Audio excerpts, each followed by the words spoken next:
Lively did not even read the book that the movie was based on. Correct. And we're not talking War and Peace. Something doesn't add up when a Hollywood legend like Matt Damon starts dropping cryptic hints that Ryan Reynolds and Blake Lively aren't quite the sunny, joke-trading power couple everyone believes them to be. Yet that's exactly what's been swirling through the rumor mill. For years, fans and industry insiders alike have adored Ryan and Blake for their sarcastic social media flair and glossy red carpet charm. They seemed untouchable, until talk of a dubious cameo experience in Deadpool 2 started bubbling up. According to whispered accusations, the duo allegedly went to extraordinary lengths to control every frame of that film's comedic chaos, locking Damon into what some call a theatrical tug-of-war for screen time. If these allegations are even half true, then we're looking at a potential crack in one of Hollywood's most beloved PR machines. Then I've been reading all the messages between them all, and which he's been putting out, obviously, and it just seems like a pair of absolute weapons-grade narcissists. But before we jump to conclusions, let's acknowledge something up front. This remains a swirl of he said, she said, or more accurately, they said, he allegedly said. None of the major players have issued official statements, so everything you're about to hear hangs in a space between rumor and possible reality. Still, the sheer volume of stories coming from supposedly reputable insiders has kept fans buzzing. And if Matt Damon's veiled comments are any indication, maybe there's more truth here than anyone wants to admit. To understand how this entire fiasco escalated, we need to go back to the cameo that lit the fuse. Deadpool 2 was already hotly anticipated. The first film shattered box office predictions with its over-the-top humor, and Ryan's pitch-perfect portrayal of the wisecracking anti-hero. They're done, and it's no wonder everyone avoided them like the plague. TMZ just dropped a bomb on Blake Lively. By the sequel's release, fans were hungry for more bombastic cameos and in-jokes. They got Brad Pitt popping in for a literal split second, Alan Tudyk in a blink-and-you'll-miss-it trucker scene, and almost lost in the shuffle, Matt Damon, sporting unrecognizable prosthetics. On paper, Damon's cameo seemed like the kind of fun, low-pressure Easter egg that modern blockbusters adore. A-listers love surprising their fans with hidden roles, and viewers love playing the guessing game. When Damon finally appeared on screen, the moment was silly, random, and distinctly Deadpool-esque. But behind the scenes, whispers say that Damon's segment wasn't always meant to be so short, or so bizarre.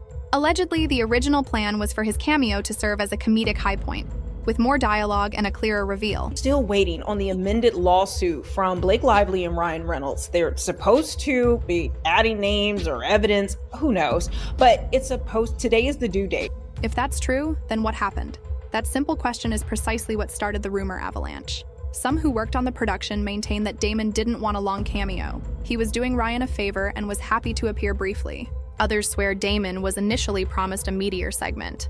And then there's a third camp, those who hint that Ryan and Blake systematically chipped away at Damon's screen time, either out of a sense of control, brand protection, or something more personal. Rumors of sabotage might sound overly dramatic, but Hollywood thrives on drama. Various insiders claim that Ryan Reynolds, who not only starred in Deadpool 2 but also co-wrote and co-produced it, wanted absolute authority over every cameo.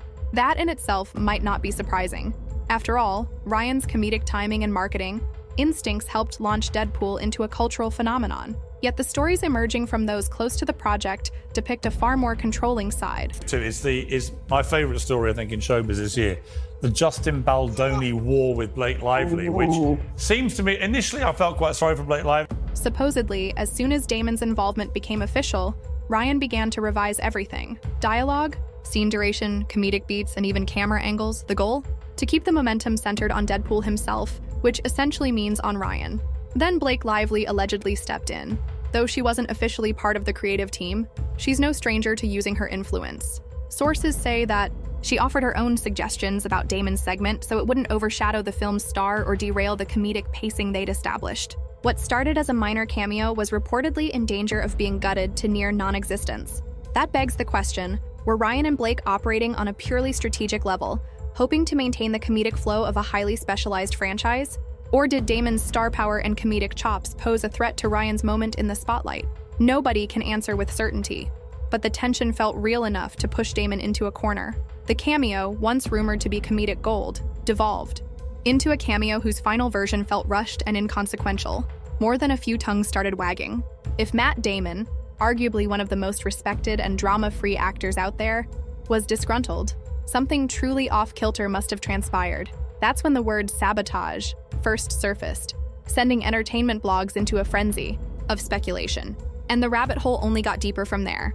Allegedly, the behind-the-scenes drama reached a boiling point during filming. Crew members who believed they were in for a laid-back cameo shoot found themselves caught up in a whirlwind of script changes. One day, Damon reportedly arrived on set to discover key lines had been cut overnight. No one had bothered to update him or his team. He supposedly confronted the production staff, only to be met with shrugs and references to creative changes from the top. This might not sound like a colossal deal if it happened once, but some claim it happened multiple times, each instance chipping away at Damon's patience. The rumor mill points to an explosive moment where Damon openly challenged Ryan in front of a handful of crew members. Did he unleash a string of heated words? Possibly. Accounts vary, but they all converge on one detail. Damon felt blindsided and disrespected.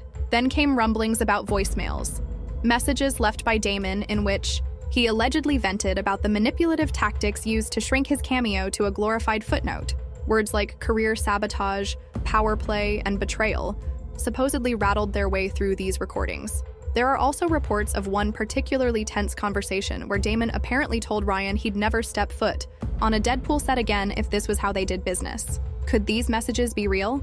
Without physical evidence, it's impossible to say for sure. Yet the very possibility has fueled intense curiosity. Sources also mention an unexpected cameo on set, Blake Lively herself, who showed up in person to confer privately with the director. Right afterwards, several comedic beats that might have let Damon shine were either diminished or removed altogether. Coincidence? Maybe. But the timing seemed too synchronized for Damon's comfort. These meltdown moments, if they occurred as insiders describe, mark a turning point. It was no longer a playful cameo or a creative disagreement. It had apparently escalated into an ego-fueled battlefield where alliances were drawn and lines were crossed. The comedic cameo that once symbolized Hollywood camaraderie now looked suspiciously like a power struggle. By this stage, fans were none the wiser. Ryan Reynolds and Blake Lively continued to grace social media with their usual playful jabs at each other, witty birthday messages, and adorable stories about parenting mishaps. From the outside, it was business as usual. But those on the inside claimed that this was a calculated strategy to keep the public eye focused on their trademark perfect couple narrative. Blake, especially, has cultivated an image of warmth and relatability. She's the gracious talk show guest with $1 million smile, the mother constantly poking fun at her own domestic chaos. Ryan is right there beside her, hamming it up with comedic quips that enchant fans. Yet insiders allege that once cameras stopped rolling, these two were far more controlling and hard-edged about brand image than anyone realized. Some rumors even suggest that around the time Damon was reeling from cameo cuts, Ryan and Blake orchestrated a deliberate media blitz. They made more red carpet appearances, offered cutesy interviews, and posted Instagram content that seemed tailor-made to dominate trending topics. This wave of polished self-presentation supposedly drowned out any negative whispers about the cameo fiasco. The strategy appears to have worked, at least short-term. Most of the general public missed the cameo controversy altogether, focusing instead on the couple's banter and philanthropic appearances. Still, a few eagle-eyed fans noticed that something seemed off when Damon gave press interviews for other projects. He showed visible discomfort whenever Deadpool 2 came up. Rather than praising Ryan's comedic brilliance, he offered lukewarm endorsements, or swiftly changed the topic. That wasn't typical Damon. He's known for being gracious to colleagues, even in passing. Subtle as it was, the tension felt real, and you didn't have to be a Hollywood insider to sense the rift. If you listen closely, Hollywood is a city of quiet alliances. Certain stars have each other's backs, and Matt Damon's circle is famously tight-knit. He's got longtime friends like Ben Affleck, George Clooney, and others who understand the labyrinth of studio politics. Rumor has it, Damon confided in them about the cameo nightmare. Insiders whisper that Ben Affleck advised Damon to walk away immediately, telling him that if a cameo was causing this much grief, it wasn't worth the trouble. Affleck has faced his own share of Hollywood drama, so that advice might have come from a place of experience. Clooney, known for his wry sense of humor and no-nonsense approach, reportedly joked that trying to upstage Ryan in his own superhero flick was a surefire recipe for misery. Yet Damon initially tried to salvage the situation, wanting to stay loyal to the comedic spirit that Ryan had built with the Deadpool franchise. He tried to make do with the constant rewrites, the last-minute requests, the diminishing lines. Eventually, though, even Damon's famously even-keeled temperament seemed to reach its limit. Allegedly, he gave the team an ultimatum. Either finalize the cameo in a respectful way or consider it scrapped altogether. For a brief moment, it appeared that might be the end of Damon's involvement. In the end, Damon's cameo stayed, but in a reduced, disjointed form that perplexed many viewers. Meanwhile, rumors say that Damon vowed never to work under the same conditions again. The cameo fiasco was no small matter behind closed doors, and Damon's refusal to publicly gush about Deadpool 2 signaled to his industry friends that something was very wrong. As word spread, other A-list celebrities reportedly started thinking twice about cameo roles in Ryan Reynolds-led projects. Hollywood might be superficial, but reputations carry weight. If enough big names decide they'd rather skip the potential drama of cameo politics, that could have major ramifications for Ryan's comedic empire, and possibly for the synergy that he and Blake have worked so hard to maintain. The overarching question is, what does this incident say about the inner workings of Tinseltown? Cameos in blockbuster films are usually a fun bonus for fans, a way to surprise the audience and spark conversation. They don't tend to be hotbeds of controversy. Yet in this scenario, the cameo appears to have become a battleground. From an industry standpoint, these rumors suggest that Ryan and Blake may be more shrewdly protective of their shared brand than anyone guessed. With Ryan's comedic persona having skyrocketed through Deadpool, and Blake's status as a fashion darling and comedic foil to her husband's wit, the pair have a near untouchable public image. They seem to have found a formula that resonates globally, raking in fans and sponsorship deals left and right. But behind every carefully crafted brand lies a complex set of pressures. Competition for attention is fierce, especially in the age of social media where a single viral moment can define an actor's career trajectory. Perhaps Ryan and Blake saw Damon's cameo as a potential disruptor to the comedic equilibrium they'd perfected. Perhaps they worried that a big personality like Damon's, even for a short cameo, could overshadow Ryan's comedic stylings, especially if Damon's lines hit harder with test audiences.